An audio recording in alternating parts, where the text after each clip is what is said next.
ಓಂ ಹ್ರೀಂ ಭೈರವಿ ಕ್ಲಾಂ ಹ್ರೀಂ ಸ್ವಾಹ. ನಮಸ್ಕಾರ. ಫೆಬ್ರವರಿ 2026 ಒಂದನೇ ತಾರೀಕಿನಿಂದ ಒಂದು ವಾರ ಭವಿಷ್ಯವನ್ನು ನಾವು ನೋಡೋದಕ್ಕಿಂತ ಮುಂಚೆ ಕೆಲವು ವಿಷಯಗಳನ್ನು ಹೇಳಬೇಕು. ತುಂಬಾ ಜನ ಹೇಳ್ತಾರೆ, ಸರ್ ನೀವು ಯಾವಾಗಲೂ ಒಂದೇ ತರ ಇಂಟ್ರಡಕ್ಷನ್ ಹೇಳ್ತೀರಾ ಅಂತ ಹೇಳಿ. ನೋಡಿ, ಜ್ಯೋತಿಷದ ಬಗ್ಗೆ ಬಹಳ ಕನ್ಫ್ಯೂಷನ್ಸ್ ಜನಗಳಿಗಿದೆ. ಏನಾಗುತ್ತೆ ಅಂತಂದ್ರೆ ಮೋಸ ಹೋಗ್ತಾ ಇದ್ದಾರೆ, ದುಡ್ಡು ಕಳ್ಕೊಳ್ತಾ ಇದ್ದಾರೆ, ತಪ್ಪು ತಪ್ಪು ಭವಿಷ್ಯವಾಣಿಗಳನ್ನ ಪಡಿತಿದ್ದಾರೆ. ಹಾಗೆ ನಾನು ಏನ್ ಹೇಳ್ತೀನಿ ಅಂದ್ರೆ, ಜ್ಯೋತಿಷ್ಯ ಟೆಕ್ನಿಕಲ್ ಆಗಿ ಹೇಗೆ ಕೆಲಸ ಮಾಡುತ್ತೆ ಅಂತ ನಾವು ತಿಳ್ಕೊಬೇಕು. ಕೆಲವ್ರು ಹೇಳ್ತಾರೆ, ಸರ್ ನೀವು ಜ್ಯೋತಿಷ್ರಲ್ವಾ, ಯಾವಾಗ ಸಾಯ್ತಾರ ಅಂತ ಗೊತ್ತಾಗತ್ತಾ, ಲಾಟ್ರಿ ನಂಬರ್ ನಿಮಗೆ ಗೊತ್ತಾಗತ್ತಾ, ಎಲೆಕ್ಷನ್ ಯಾರು ಗೆಲ್ತಾರೆ ಅಂತ ಗೊತ್ತಾಗತ್ತ ಅಂತ ಹೇಳ್ತಿರ್ತಾರೆ. ಜ್ಯೋತಿಷ ಅದನ್ನ ಎಲ್ಲ ಗೊತ್ತಾಗತ್ತೆ ಅನ್ಕೊಂಡಿರ್ತಾರೆ. ಇದು ಹೇಗಿದೆ ಅಂತಂದ್ರೆ, ಡಾಕ್ಟರ್ ಆದವನಿಗೆ ಕಾಯಿಲೆನೆ ಬರಬಾರ್ದು ಅನ್ನೋ ತರ ಇರುತ್ತೆ. ಯಾವುದೇ ವ್ಯಕ್ತಿ ಕರ್ಮದಿಂದ ದೂರ ಹೋಗಕ್ ಸಾಧ್ಯ ಇಲ್ಲ, ಒಂದು. ಮತ್ತೆ ಭವಿಷ್ಯವಾಣಿಗಳನ್ನ ಯಾವುದೇ ವ್ಯಕ್ತಿ ಆಗ್ಲಿ, ಜ್ಯೋತಿಷ್ಯಕ್ಕೊಂದು ಲಿಮಿಟೇಷನ್ ಇದೆ. ಲಾಟ್ರಿ ನಂಬರ್ಗಳು, ಯಾಕೆಂದ್ರೆ ಬೃಹತ್ ಪರಾಶರ ಹೋರಾಶಾಸ್ತ್ರ ಆಗಿರ್ಬೋದು, ಯಾವುದೇ ಗ್ರಂಥವನ್ನು ತೆಗೆದುಕೊಂಡ್ರೆ ಕರ್ಮಕ್ಕೆ ಅನುಸಾರವಾಗಿ ನಡೆಯೋ ಘಟನೆಗಳನ್ನ, ಮೇನ್ ಪಾಯಿಂಟ್ಸ್ಗಳನ್ನ, ಜೀವನದಲ್ಲಿ ನಡೆಯೋ ಘಟನೆಗಳನ್ನ, ಮೇನ್ ಇವೆಂಟ್ಸ್ ನಾವು ಫೈಂಡ್ ಔಟ್ ಮಾಡ್ಬೋದು. ಬಿಟ್ರೆ ಹಲವಾರು ವಿಚಾರಗಳಲ್ಲಿ ನಾಳೆ ಏನ್ ನಡುತ್ತೆ, ಈ ಕ್ಷಣಕ್ಕೆ ಏನ್ ನಡೀತೆ, ಈ ತರ ಚಿಕ್ಕ ಚಿಕ್ಕ ವಿಷಯಗಳನ್ನ ಜ್ಯೋತಿಷ್ಯದಲ್ಲಿ ನಾವು ತಿಳ್ಕೊಳಕ್ ಆಗಲ್ಲ ಅಂತಲ್ಲ, ತಿಳ್ಕೊಳಕ್ ಬೇಕಾಗಿರುವಂತಹ ಅದರಲ್ಲಿ ರಿಸರ್ಚ್ಗಳಾಗ್ಲಿ ಇನ್ನೊಂದಾಗ್ಲಿ ಇಲ್ಲ. ಯಾವುದೇ ಗೌರ್ಮೆಂಟ್ ಇಂದ ಆಗಿರ್ಬೋದು, ಇನ್ನೊಂದಾಗಿರ್ಬೋದು, ಯಾವುದೇ ಇದಕ್ಕೆ ಸಹಾಯ ಇಲ್ಲ. ಎಷ್ಟೋ ಜನ ದೊಡ್ಡ ದೊಡ್ಡ ಜ್ಯೋತಿಷರುಗಳು, KN ರಾವ್ ಅಂತವರು ಸ್ವಂತ ಖರ್ಚಿನಲ್ಲಿ ರಿಸರ್ಚ್ಗಳನ್ನ ಮಾಡಿ ಕೆಲವು ಪ್ರಿನ್ಸಿಪಲ್ಸ್ ನ ಕೊಟ್ಟಿದ್ದಾರೆ. ಸೊ ಅದ್ರ ಬೇಸ್ ಮೇಲೆ ನಾವು ಭವಿಷ್ಯ ಹೇಳ್ತಾ ಇರುವಂತದ್ದು. ಸೊ ಹಾಗಾಗಿ ಜ್ಯೋತಿಷ ಟೆಕ್ನಿಕಲ್ ಆಗಿ ಹೇಗೆ ವರ್ಕ್ ಮಾಡುತ್ತೆ ಅಂತ ತಿಳ್ಕೊಬೇಕು. ಜೊತೆಯಲ್ಲಿ ಜ್ಯೋತಿಷ ಹತ್ರ ಹೋದಾಗ ನೀವು ಹಿಂದೆ ನಡೆದಿರೋ ಘಟನೆಗಳನ್ನ ನೋಡಿ ಹೇಳಿ ನಿಮ್ಮ ಲಗ್ನವನ್ನ ತಿದ್ದಬೇಕಾಗತ್ತೆ. ಸುಮ್ಮನೆ ನಿಮ್ಮ ರಾಶಿ ಮೇಲೆ ನೀವು ಕೊಟ್ಟಿರೋ ಡೇಟ್ ಆಫ್ ಬರ್ತ್ ಮೇಲೆ ಯಾವ ಕಾರಣಕ್ಕೂ ಹೇಳಬಾರ್ದು. ಅದು ಜ್ಯೋತಿಷ ಅಲ್ಲ. ಇದು ಮೊದಲನೇದು. ಎರಡನೇ, ಪರಿಹಾರಗಳನ್ನ ಹೇಳುವಾಗ ಯೂಶುವಲ್ ಆಗಿ ನಾನು ಹೇಳೋ ಹಾಗೆ ಬೃಹತ್ ಪರಾಶರ ಹೋರಾಶಾಸ್ತ್ರದಲ್ಲಿ ಹೇಳಿರುವಂತಹ ಪರಿಹಾರಗಳನ್ನ ಹೇಳ್ಬೇಕು. ಅದ್ರಲ್ಲಿ ನಿಮಗೆ ಬಡವರಿಗೆ ಶ್ರೀಮಂತರಿಗೆ ಅಂತ ಭೇದ ಭಾವ ಯಾವುದಿಲ್ಲ, ಎಲ್ಲರಿಗೂ ಸಿಂಪಲ್ ಪರಿಹಾರಗಳನ್ನ ಹೇಳಿದ್ದಾರೆ. ಈಗ ಮಂತ್ರ ಜಪಗಳು, ದಾನಗಳು, ಆಮೇಲೆ ಇನ್ನು ಸಿಂಪಲ್ ಆಗಿರುವಂತಹ ಸ್ತೋತ್ರಗಳನ್ನು ಹೇಳೋದ್ರಿಂದ ಕೂಡ ಕರ್ಮದಲ್ಲಿ ಬದಲಾವಣೆ ಆಗುತ್ತೆ ಅಂತ ಋಷಿಗಳೇ ಹೇಳಿದ್ದಾರೆ. ಸೊ ಇದನ್ನ ಮಾಡೋದ್ರಿಂದ ನಮ್ಮ ಇಡೀ ಜೀವನವನ್ನೇ ಬದಲಾವಣೆ ಮಾಡಕ್ ಸಾಧ್ಯ ಇಲ್ಲದೆ ಇದ್ರು ಸಹ ಕೆಲವು ಘಟನೆಗಳು ಲೈಫಲ್ಲಿ ನ್ಯೂಟ್ರಲ್ ಆಗ್ಬಹುದು. ಇದು ನನ್ನ ಎಕ್ಸ್ಪೀರಿಯನ್ಸ್ ಅಲ್ಲಿ ನಾನು ತಿಳ್ಕೊಂಡಿದ್ದೀನಿ. ಎಷ್ಟೋ ಜನಕ್ಕೆ ಸಮಸ್ಯೆಗಳು ಬಗೆಹರಿದಿದೆ ತಕ್ಕ ಮಟ್ಟಿಗೆ. ಇಷ್ಟು ನನ್ನ ವಿಷಯಗಳು. ಧನಸ್ಸು ರಾಶಿ. ಈ ಧನಸ್ಸು ರಾಶಿಗೆ ಸಂಬಂಧಪಟ್ಟಂತೆ 2026 ಫೆಬ್ರವರಿ 1ನೇ ತಾರೀಕು ನಂತರ ಒಂದು ವಾರ ಫಲವನ್ನ ನಾವು ನೋಡೋದಾದ್ರೆ, ಧನಸ್ಸು ರಾಶಿಯ ರಾಶಾಧಿಪತಿ ಆಗಿರುವಂತಹ ಗುರುಗ್ರಹ ಸಪ್ತಮ ಭಾವದಲ್ಲಿ ಇರುವಂತದ್ದು ವಿವಾಹಕ್ಕೆ ಕಾರಣನಾಗ್ತಾನೆ.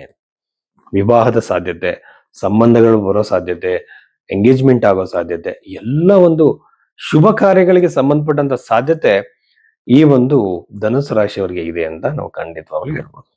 ಧನುಸು ರಾಶಿಗೆ ವಿವಾಹದ ಸಾಧ್ಯತೆ, ಮತ್ತೆ ಕೆಲವು ಸಂದರ್ಭದಲ್ಲಿ ಮದುವೆ ಆಗಿರ್ತಾರೆ, ಏನೋ ಜಗಳ ಮಾಡ್ಕೊಂಡು ದೂರ ಆಗಿರ್ತಾರೆ, ಸೆಪರೇಷನ್ ತನಕ ಬರ್ತಾರೆ. ಮೊದ್ಲು ಹಾಕೋ ಕೇಸೇ ಮೇಂಟೆನೆನ್ಸ್. ಅಲ್ಲಿ ಹೆಣ್ಮಕ್ಳು ಜೀವನಕ್ಕಿಂತ ಏನ್ ಮಾಡ್ತಾರೆ ಅಂತಂದ್ರೆ, ಆ ಹೆಣ್ಮಕ್ಳಿಗೆ ಸರಿಯಾಗಿ ಗೈಡೆನ್ಸ್ ಮಾಡಲ್ಲ. ಭವಿಷ್ಯ ಎಷ್ಟು ದೊಡ್ಡದಿದೆ, ನಾವು ಹೇಗೆ ಅಂಡರ್ಸ್ಟ್ಯಾಂಡ್ ಮಾಡ್ಕೋಬೇಕು ಅಂತ ಅವ್ರು ತುಂಬಾ ಸಪೋರ್ಟ್ ಮಾಡ್ತಾರೆ ಕೆಲವು ಪೇರೆಂಟ್ಸ್. ಜೊತೆಲಿ ಗಂಡನ ಕಡೆನೂ ತಪ್ಪಿರುತ್ತೆ, ಇಲ್ಲ ಅಂತಲ್ಲ. ಬಟ್ ಏನೋ ಒಂದು ಕಾರಣದಿಂದ ಕೋರ್ಟಿನ ಮೆಟ್ಲು ಹತ್ತು ಬಿಡ್ತಾರೆ. ಬಟ್ ಕಾಂಪ್ರಮೈಸ್ ಅವಕಾಶ ಇದು ಆಗಿರಲ್ಲ. ಅಂತ ಸಂದರ್ಭದಲ್ಲಿ ಇಲ್ಲಿ ಕಾಂಪ್ರಮೈಸ್ ಅವಕಾಶ ಧನುಸು ರಾಶಿಯವರಿಗೆ ಈ ಒಂದು ಟೈಮ್ ಪೀರಿಯಡ್ ಅಲ್ಲಿ ಇದೆ. ಗುರುಗ್ರಹ ವಕ್ರಿ ಆಗಿರುವಂತದ್ದು ಇದೆಲ್ಲದಕ್ಕೂ ಕಾರಣನಾಗ್ತಾನೆ. ಇನ್ನು ಹಣಕಾಸಿಗೆ ಸಂಬಂಧಪಟ್ಟಂತೆ 2ನೇ ಮನೆ ಇರುವಂತಹ ಗ್ರಹಗಳು ಲಾಭವನ್ನ ತಂದ್ಕೊಡ್ಬೋದು. ನೀವು ಹೊಸ ಬಿಸ್ನೆಸ್, ವ್ಯವಹಾರ, ಇನ್ವೆಸ್ಟ್ಮೆಂಟ್ ಏನೋ ಮಾಡಿರ್ತೀರ, ಖಂಡಿತವಾಗ್ಲೂ ನಿಮಗೆ ಲಾಭವನ್ನ ಈ ಗ್ರಹಗಳು ತಂದ್ಕೊಡ್ತವೆ. ಖಂಡಿತವಾಗ್ಲೂ ಶುಕ್ರ ಗ್ರಹದಿಂದ ಕೂಡ, ಕುಜ ಗ್ರಹದಿಂದ, ಎಲ್ಲ ಗ್ರಹಗಳಿಂದ ನಿಮಗೆ ಲಾಭ ಸಿಗುವಂತಹ ಸಾಧ್ಯತೆ ಅತಿ ಹೆಚ್ಚು ಅಂತ ಹೇಳ್ಬೋದು ಇಲ್ಲಿ. ಆಮೇಲೆ ಒಂದೊಂದ್ಸಲ ನೀವು ಎಲ್ಲೋ ಒಂದ್ ಕಡೆ ಹಣ ಸಿಗಾಕೊಂಡಿರುತ್ತೆ, ನಿಮಗೆ ಬಂದಿಲ್ಲ, ಹಣ ಬರ್ಬೋದು, ಪಿತ್ರಾರ್ಜಿತ ಹಣ ಬರ್ಬೋದು, ಸ್ತ್ರೀಧನ ಅಂತಾರೆ, ಮಾತೃಧನ ಅಂತಾರೆ, ಎಲ್ಲ ಹಣ ನಿಮಗೆ ಸಿಗುವಂತ ಸಾಧ್ಯತೆ ಇದೆ. ಎಗೈನ್ ಇದು ಬರ್ತ್ ಚಾರ್ಟ್ ಅಲ್ಲಿ ಕನ್ಫರ್ಮ್ ಆಗ್ಬೇಕು, ಅವಾಗ ಇದು ನಿಮಗೆ ಸಿಗತ್ತೆ. ಜೊತೆಲಿ 3ನೇ ಮನೆ ರಾಹು ಇರುವಂತದ್ದು ಅಣ್ಣ ತಮ್ಮದ್ರ ಮಧ್ಯೆ ಕಿರಿಕಿರಿ, ಎಸ್ಪೆಷಲಿ ಯಂಗರ್ ಸಿಬ್ಲಿಂಗ್ಸ್ ಇಂದ ಕಿರಿಕಿರಿಗಳಾಗೋ ಸಾಧ್ಯತೆ, ಟೆನ್ಷನ್ ಸಾಧ್ಯತೆ, ಆಸ್ತಿ ಪಾಸ್ತಿ ಗಲಾಟೆ ಆಗೋ ಸಾಧ್ಯತೆ ಇರುತ್ತೆ. ಚತುರ್ಥದಲ್ಲಿ ಶನಿ ಇರುವಂತದ್ದು ನಿಮಗೆ ಪ್ರಾಪರ್ಟಿ ಖರೀದಿಗೆ ಬಹಳ ಒಳ್ಳೆಯದು. ಹೇಗೆ ನೀವು ಪ್ರಾಪರ್ಟಿ ಖರೀದಿ ಮಾಡೋ ಸಾಧ್ಯತೆ, ತಗೊಳ್ಳೋ ಸಾಧ್ಯತೆ, ಅಥವಾ ಮಾರಾಟಕ್ಕೆ ಇಟ್ಟಿದ್ರೆ ಮಾರಾಟ ಆಗೋ ಸಾಧ್ಯತೆ, ಇವೆಲ್ಲ ಕೂಡ ನಿಮಗೆ ಉಂಟಾಗುತ್ತೆ.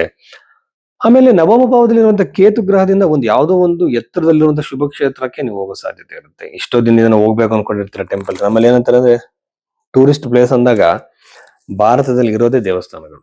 ಈ ನನ್ನೇ ಯಾರಾದ್ರೂ ನೀವು ಎಲ್ಲಿ ಹೋಗ್ಬೇಕು ಅನ್ಕೊಂತೀರಾ ಅಂದ್ರೆ ನಮ್ಗೆ ದೇವಸ್ಥಾನ ಬಿಟ್ಟರೆ ಬೇರೆ ನೋಡೋ ಇಂಟ್ರೆಸ್ಟೇ ಬರಲ್ಲ. ಅದು ಪ್ರತಿಯೊಬ್ಬ ಭಾರತೀಯಂದು ಅದು ಮನಸ್ಸಲ್ಲಿ ಅದು ಇದ್ದೇ ಇರುತ್ತೆ. ಸೊ ಈ ಪುಣ್ಯಕ್ಷೇತ್ರಕ್ಕೆ ಕೊಟ್ಟಿರಲ್ಲ ಆ ಒಂದು ಪುಣ್ಯಕ್ಷೇತ್ರಕ್ಕೆ ನೀವು ಹೋಗೋ ಸಾಧ್ಯತೆ ಅತಿ ಹೆಚ್ಚಾಗಿದೆ ಅಂತ ಹೇಳ್ಬೋದು. ಇದು ಬಂದು ಧನಸ್ಸು ರಾಶಿಯವರ ಫಲ. ಜ್ಯೋತಿಷ್ಯದಲ್ಲಿ ಬಹಳಷ್ಟು ಜನಕ್ಕೆ ಕನ್ಫ್ಯೂಷನ್ಸ್ ಇದೆ.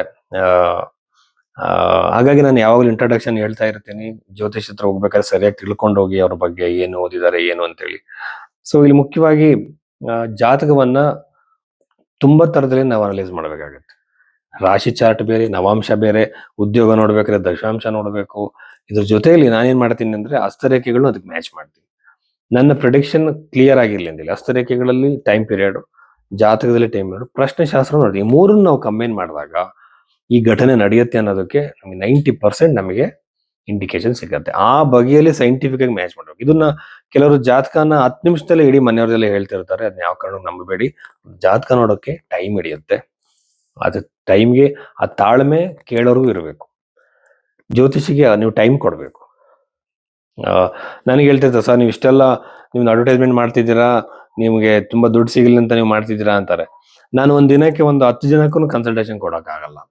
ಭಾರತದಲ್ಲಿರೋ ಜನಸಂಖ್ಯೆ ಎಷ್ಟು, ನಾನು ಎಲ್ರಿಗೂ ಕನ್ಸಲ್ಟೇಷನ್ ಕೊಡೋಕ್ಕಾಗಲ್ಲ. ಇದೇನಂದ್ರೆ ನಾವು ಲಿಮಿಟೆಡ್ ಜನಗಳಿಗೆ ಲಿಮಿಟೆಡ್ ಜಾತಕಗಳನ್ನ ಮಾತ್ರ ನೋಡಬಹುದು. ಹಾಗಾಗಿ ಇದು ಬಿಸ್ನೆಸ್ ಪರ್ಪಸ್ಸಿಗಲ್ಲ, ಒಂದು ಒಳ್ಳೆಯ ವಿಷಯಗಳು ತಿಳಿಸೋಣ ಅಂತೇಳಿ ಅಷ್ಟೇ. ಇದಕ್ಕೋಸ್ಕರ ನೀವು ಭೈರವಿ ಅಷ್ಟೊಂದು ಸಂಪರ್ಕ ಮಾಡಿದ್ರೆ ನಿಮಗೆ ಜಾತಕವನ್ನು ಈ ಬಗೆಯಲ್ಲಿ ನೋಡಿ ನಾನು ಮಾತಾಡ್ತೀನಿ. ನಮಸ್ಕಾರ.